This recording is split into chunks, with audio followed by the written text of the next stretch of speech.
अस्सलाम वालेकुम स्टूडेंट्स। आज हम चैप्टर करंट इलेक्ट्रिसिटी का क्लास 12 के आगे की क्वेश्चन जो है वो हल करेंगे। तो क्वेश्चन नंबर 7 है, calculate the current through a single loop circuit if E यानी E M F is equal to 120 volt, R is equal to 1000 ohm and internal resistance R is equal to 0.01 ohm. आपने current मालूम करना है single loop में जहां पे हमारे पास EMF 120 है, रेजिस्टेंस 1000 ओहम है और इंटरनल रेजिस्टेंस आर जो है वो 0.01 ओहम है। इसके अंदर आपने ये मालूम करनी है। तो डेटा निकाल लेते हैं, बहुत इजी सा क्वेश्चन है। गिवन डेटा में हमारे पास क्या है, given data E is equal to 120 volt, R is equal to 1000 ohm and internal resistance is equal to 0.01 ohm। हमने फाइंड क्या करना है, हमने करंट मालूम करना है। तो इसके लिए हमारे पास फार्मूला है इस केस में जो कि हमारे पास यूज होता है, I is equal to E divided by R plus R। इसमें वैल्यू पुट कर लें, 120 डिवाइडेड बाय 1000 प्लस 0.01।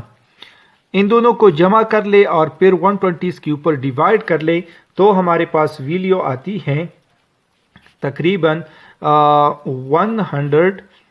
100 पहले इसको लिख लेते हैं 0.119 एम्पेयर। अगर आप इसको मिली एम्पेयर में लिखना चाहते हैं तो ये हमारे पास आता है 119.9 मिली एम्पेयर। अगर आप इसको राउंड ऑफ करते हैं तो तकरीबन टोटल हमारे पास 120 मिली एम्पेयर आता है। होप आप लोगों को समझ आया होगा। अब हम बढ़ते हैं दूसरे क्वेश्चन की तरफ और दूसरा क्वेश्चन हमारे पास कुछ इस तरह है, इसको आपने गौर से देखना है। Find the current flowing through the resistor of the figure.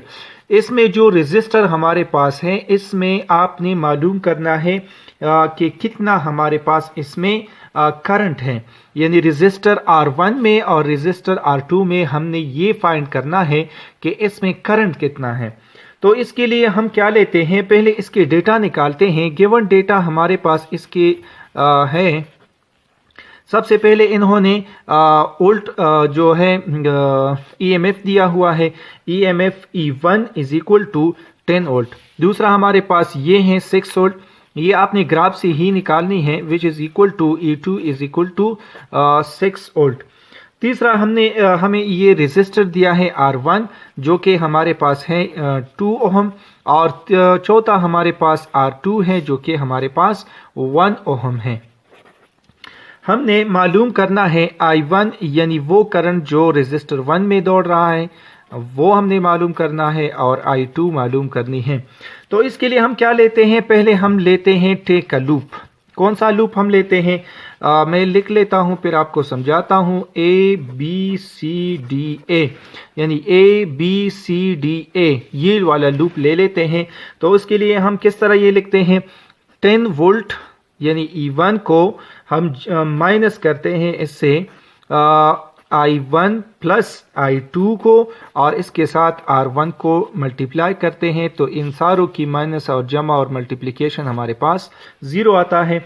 तो आप इसको मल्टीप्लाई कर लें तो ये हमारे पास 10 वोल्ट माइनस इसको माइनस और ये मल्टीप्लाई कर ले तो ये हमारे पास I1 R आता है, फिर हमारे पास माइनस I2 R1 आता है इक्वल टू 0।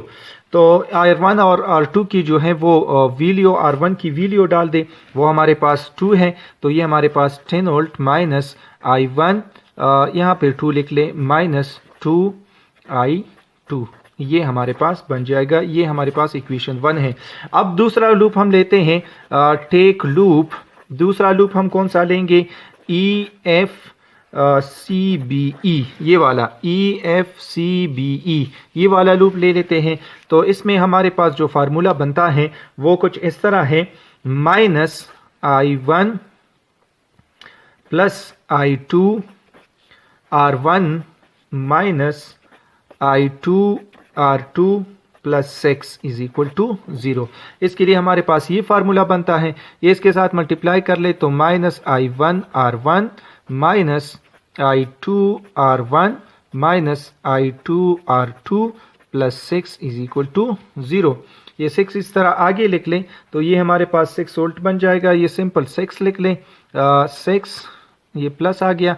ये R1 की जगह भी अपनी वैल्यू डाल दे जो कि 2 है, और R2 की जगह हम 1 डालते जो कि इसकी अपनी वैल्यू है। तो ये हमारे पास कुछ इस तरह बन जाएगा, माइनस 2I1 माइनस 2I2 और माइनस I2, और इसको हम मज़ीद कर लेते हैं। ये I2 दो दफ़ा आया है तो ये हमारे पास बन जाएगा 6 माइनस 2I1 और प्लस माइनस, ये दोनों जमा हो जाएंगे, 3I2 इज इक्वल टू 0। अब ये हमारे पास हो गया दूसरा इक्वेशन। अब इसको हम माइनस कर लेते हैं, पहले वाले को हम माइनस करते हैं दूसरे वाले से। तो इस तरह हम लिख लेते हैं सब्ट्रैक्टिंग, आप लिख लें सब्ट्रैक्टिंग।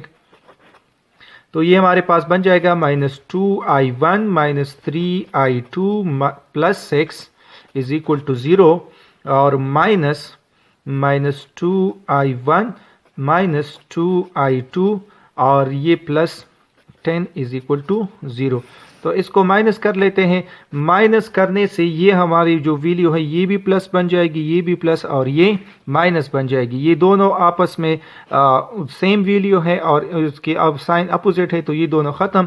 और इससे हमारे पास आएगा क्या आएगा हमारे पास, माइनस I2 और माइनस 4 इज इक्वल टू 0। तो माइनस 4 को इस तरफ लिख लें तो ये हमारे पास बन जाएगा I2, दोनों को इस तरफ लिख लेते हैं, ये I2 इस तरफ आ जाएगा तो ये हमारे पास माइनस 4।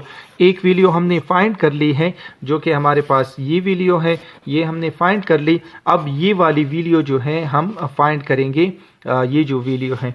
तो इसके लिए हम क्या करते हैं, इसके लिए हम पहला इक्वेशन जो ये हमारे पास है ये इस्तेमाल कर लेते हैं। 10 minus 2I1 minus 2 into I2 की जगह आपने यहाँ पे माइनस 4 डाल दे तो ये हमारे पास इक्वल टू 0। अब ये बन गया हमारे पास, इसको मल्टीप्लाई करें 10 माइनस 2I1 और प्लस 8 इज इक्वल टू 0।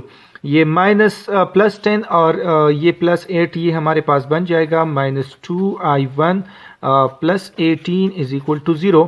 अब इसको इधर शिफ्ट कर ले तो ये हमारे पास बन जाएगा 2I1 is equal two plus 18।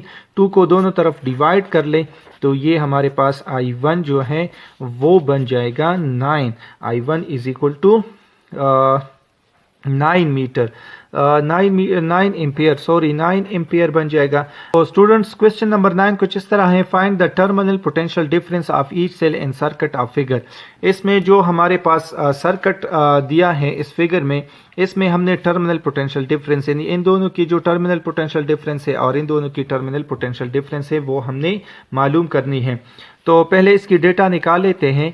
Given data में हमारे पास इसकी क्या है, पहले हमारे पास E1 है, E1 is equal to 24 volt, और E2 हमारे पास क्या है, यहाँ से लिख लेते हैं E1 को, इसको नाम देते हैं 24, E2 हमारे पास 6 वोल्ट बन जाएगा। R1 जो है इसी के हमारे पास हो जाएगा, वो हमारे पास गिवन है 0.1 ओहम, और R2 जो है ये इंटरनल रेजिस्टेंस है तो ये हमारे पास गिवन है 0.9 ओहम। और जो रेजिस्टेंस हमें दिया है ये हमारा एक्सटर्नल रेजिस्टेंस है वो गिवन है 8 ओहम। हमने मालूम क्या करना है, पोटेंशियल टर्मिनल पोटेंशियल डिफरेंस दोनों की हमने मालूम करनी है। तो VT1 हमने मालूम करना है, ये हमारे पास क्या है, और दूसरा टर्मिनल पोटेंशियल डिफरेंस 2 ये हमने मालूम करना है। तो सबसे पहले हम क्या करेंगे, इसमें सबसे पहले हम मालूम करेंगे सर्किट में कितना करंट है, सर्किट में करंट कितना है वो हम मालूम करेंगे, और इसके लिए हम नेट वोल्टेज मालूम कर लेते हैं। तो नेट वोल्टेज जो है पहले हम मालूम कर लेते हैं, वो हमारे पास कितना है। In this case net voltage is equal to E is equal to E1 minus E2 which is equal to 24 minus 6 which is equal to 18। ये हमारे पास नेट वोल्टेज आ गया। अब जो हमने हमारा R1 है और R है और R2 है, ये हमारे पास सीरीज में कनेक्ट हैं। तो सीरीज के लिए हमारे पास जो टोटल इक्विवेलेंट रेजिस्टेंस है वो हमारे पास कितना बन जाएगा। इन तीनों को आपने क्या करना है, जमा करना है। रेजिस्टेंस का इक्विवेलेंट रेजिस्टेंस हमारे इस तरह सीरीज में फाइंड आउट करते हैं। तो ये हमारे पास बन जाएगा R equivalent is equal to 0.12 और प्लस 8 प्लस 0.9 और ये हमारे पास आता है R equivalent is equal to 9 ohm. अब हम करंट इससे मालूम करेंगे। करंट के लिए कौन सा फार्मूला है, करंट मालूम करते हैं। करंट जो है वो I is equal to V by R. तो I is equal to V हमारे पास 18 वोल्ट है और हमने क्या फाइंड किया है, रेजिस्टेंस कितना है 9 ओहम, ये 18 वोल्ट सॉरी, और ये 9 ओहम। तो ये हमारे पास करंट जो है वो हमारे पास आता है इन दिस केस 2 एम्पेयर। तो ये हमारे पास मालूम हो गया। अब यहाँ पे जो हम फार्मूला यूज करेंगे वो हमारे पास कुछ इस तरह है कि E1 जो है वो हमारे पास बराबर है V1 प्लस I1 R1 और इसमें हम V जो है इस तरह लिखेंगे, इन दोनों को इधर शिफ्ट करेंगे। V1 is equal to E1 minus I1 R1। चूंकि हमने ये टर्मिनल वोल्टेज मालूम करनी है तो ये इसलिए हम इस तरह लिखेंगे। अब इसमें वैल्यू पुट कर ले तो V1 is equal to E1 हमारे पास कितना गिवन है 24 है और माइनस I1 हमारे पास कितना है वो हमारे पास गिवन है। I1 जो है वो हमारे पास हमने मालूम कर लिया, इन दोनों के लिए एक ही होगा, वो हमारे पास 2 है -2 और इसको मल्टीप्लाई करेंगे R1 के साथ जो गिवन है 0.1। इन दोनों को मल्टीप्लाई कर ले फिर इससे माइनस कर ले तो ये हमारे पास आता है 23.8 वोल्ट। तो ये हमारे पास हो गया टर्मिनल पोटेंशियल डिफरेंस V1। अब हम दूसरा मालूम करेंगे, दूसरा भी इसी तरीके से मालूम करते हैं। V2 इज इक्वल टू, इसके लिए फार्मूला क्या होगा, उसी A2 उसी की तरह होगा लेकिन सिर्फ हम दूसरा इस्तेमाल करेंगे A2 माइनस I2 R2 और ये वैल्यू डाल दी तो ये हमारे पास आता है A2 को वैल्यू हमारे पास गिवन है वो 6 वोल्ट है, माइनस I2 की जो वैल्यू हुई वो भी हम इसी में 2 पुट करेंगे और ये हमारे पास जो है मल्टीप्लाई होगा। अच्छा, इसमें यहाँ पे जो है इसके लिए माइनस में होगा और ये हम मल्टीप्लाई करेंगे 0.9 के साथ तो ये हमारे पास बन जाएगा 6 और इन दोनों को मल्टीप्लाई करने से जो वैल्यू हमारे पास आती है वो प्लस 1.8 आती है और इसको जमा करने से हमारे पास 7.8 वोल्ट आता है। तो ये हमारे पास हो गया पोटेंशियल डिफरेंस दूसरा। अब हम चलते हैं हमारे लास्ट क्वेश्चन की तरफ कि क्वेश्चन नंबर 10 हमारे पास गिवन है the voltmeter in the circuit at the right may be considered to be ideal values are. ये कहता है कि वोल्टमीटर जो सर्किट में दी है राइट की तरफ, ये हमारा राइट है, इसमें राइट की तरफ जो हमारे पास वोल्टमीटर गिवन है ये कहता है कि आइडियल है। आइडियल का मतलब वो है जिसमें इनफाइनाइट रेजिस्टेंस हो और जिसमें कोई भी करंट बिल्कुल फ्लो नहीं करता। वैल्यूज इन्होंने दी है, ई की वैल्यू दी है, इंटरनल रेजिस्टेंस एक्सटर्नल रेजिस्टेंस 2 है हमारे पास और हमने क्या मालूम करना है, जो एक्सटर्नल रेजिस्टेंस R1 है इसकी हमने इसके अंदर कितना करंट फ्लो करता है वो हमने मालूम करनी है। तो गिवन डेटा हमारे पास इसको हम किस तरह करेंगे, पहले आप देख लें कि जो हमारे पास R1 और R2 है ये हमारे पास पैरेलल में है। तो इसको पैरेलल में हम किस तरह जमा कर लेते हैं। पैरेलल के लिए हमारे पास फार्मूला है जो कि हमारे पास तो इसके लिए हमारे पास फार्मूला है, पहले हम इक्विवेलेंट रेजिस्टेंस मालूम करेंगे। इक्विवेलेंट रेजिस्टेंस किसकी, R1 और R2 की मालूम करेंगे, R1 एंड R2। R1 और 2 के लिए ये हम इसको इक्विवेलेंट रेजिस्टेंस का नाम देते हैं R3 which is equal to 1 over R1 plus 1 over R2। इसमें वैल्यू पुट कर ले 1 over R3 is equal to 1 over 100 plus 1 over 300। इसको अगर आप सॉल्व करें तो ये हमारे पास 1 over 3 is equal to 1 over 75 आता है और ये हमारे पास R3 की जो वैल्यू है वो 75 ओहम आएगा। तो ये हमारे पास इन दोनों की इक्विवेलेंट रेजिस्टेंस जो है ये इतनी बनती है। अब आप देख ले इन दोनों की जो रेजिस्टेंस है वो R3 हमने मालूम कर ली। अब इसके साथ ये सीरीज में है, तो सीरीज के लिए रेजिस्टेंस हम इस तरह मालूम करते हैं, हम इसको R इक्विवेलेंट का नाम देंगे और ये दोनों को अगर हम जमा कर ले इस तरह से तो इन दोनों की पूरे सर्किट की जो हमारे पास इक्विवेलेंट रेजिस्टेंस है वो मालूम हो जाएगी। तो R1 हमारे पास कितना गिवन है, इन्होंने R जो है इंटरनल रेजिस्टेंस 5 ओहम है, तो ये हमारे पास 5 प्लस 75 होगा जो अभी हमने मालूम किया है, तो ये टोटल बनता है 80 ओहम। अब हम करंट को फाइंड करेंगे। टू फाइंड करंट को फाइंड करने के लिए हम क्या करेंगे, I is equal to V by R. Value put कर ले 15, वैल्यू इन्होंने खुद दी है, EMF की जो वैल्यू है 15 है। अब इसको डिवाइड कर ले R के ऊपर जो कि अभी हमने मालूम कर लिया है, तो ये हमारे पास आता है 0.1875 एम्पेयर जो कि टोटल करंट है हमारे पास। अब वोल्टेज जो होगा अक्रॉस दी R3 के अक्रॉस जो है, यानी इन दोनों की जो हमारे पास टोटल रेजिस्टेंस बनती है उसमें वोल्टेज हमारे पास कुछ इस तरह होगा, V is equal to IR3। तो हमारे पास क्या बनता है, voltage V is equal to I हमारे पास अभी जो हमने मालूम कर दी 0.1875 मल्टीप्लाइड 75, तो इसकी वैल्यू बनती है 14.0625 वोल्ट बनती है। तो ये हमारे पास वोल्टेज हो गया इन दोनों के बीच।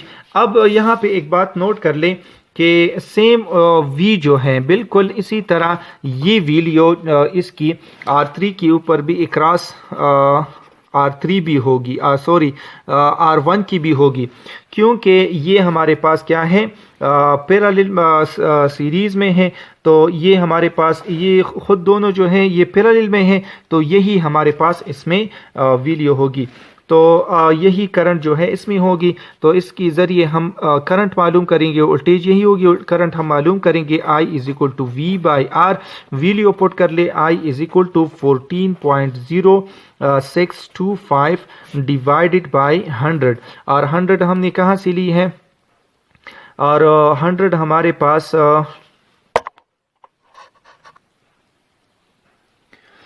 ये जो 100 की वैल्यू हमने निकाली है वो हमारे पास यहाँ पे गिवन है जो कि R1 की है। खुद की जो R1 की वैल्यू है हम इसी को पुट करेंगे, क्योंकि R1 के ऊपर हमने करंट मालूम करनी है, तो इसके ऊपर अगर आप इसको डिवाइड करते हैं तो ये 0.1406 एम्पेयर आता है।